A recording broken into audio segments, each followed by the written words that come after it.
A few months ago, many of us celebrated Eid al-Fitr. We decided to buy new clothes just because it's Eid. But this moment of celebration hides a deeper issue: overconsumption. There's always another reason to shop, and with over 275 million people, even buying one extra shirt per year multiplies into millions, many of which become waste. Yet, how often do we ask ourselves, what happens to the things that we no longer use?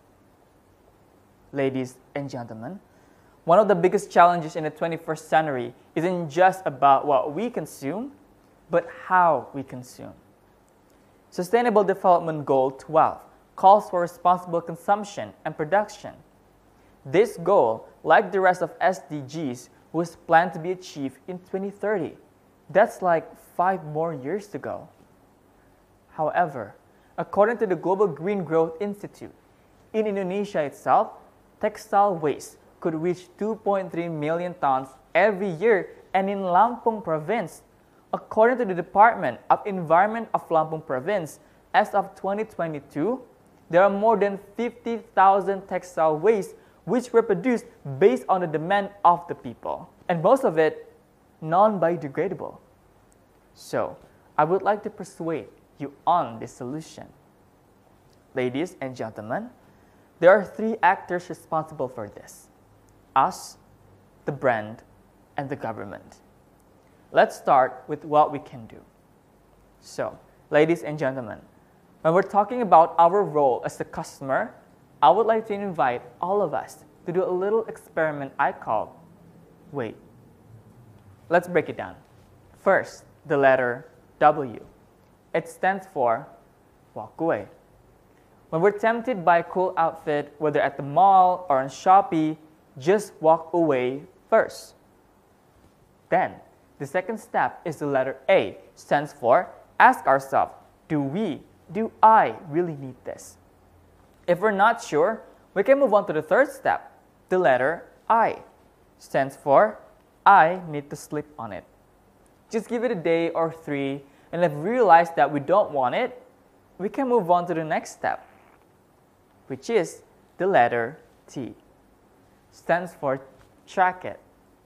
Keep a note of everything we didn't buy. Treat it like an achievement, like I survived Shopee flash sale without spending a dime. Through this little system, we train our minds to practice self-control, a small but powerful step toward responsible consumption. But is this enough? Ladies and gentlemen, 2025 is the right time to massively campaign for circular economy in textile and fashion industry. It's an economic system designed to eliminate waste and maximize resources by reusing and recycling. In Indonesia, we have brands like Sejauh Mata Memandang that invites people to donate their unused clothes, and they'll make and sell new ones out of them. They will also plant 1 tree for 1 purchase. This brand can become the benchmark for other brands to reduce waste. They can offer repair programs where customers can have their old damaged clothes be repaired by the same brand. And this brand can collaborate with local tailors to provide affordable services. Or they can offer a buyback program where the brand can buy back the customer's old clothes. This will help to create jobs and promote sustainability.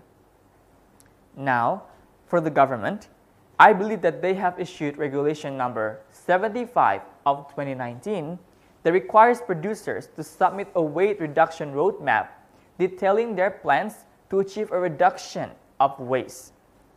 Tempo.co reported that companies are given certificates if they successfully implement this, and government incentives are on their way. The government can supervise the companies to ensure the smooth running of the implementation of their roadmap. Ladies and gentlemen, only through partnership between consumers, producer, and policymakers can SDG 12 truly be achieved. So the question we need to ask is not about what to do or why we should do it anymore, but are we ready to redefine fashion as a statement of sustainability, mindfulness, and change?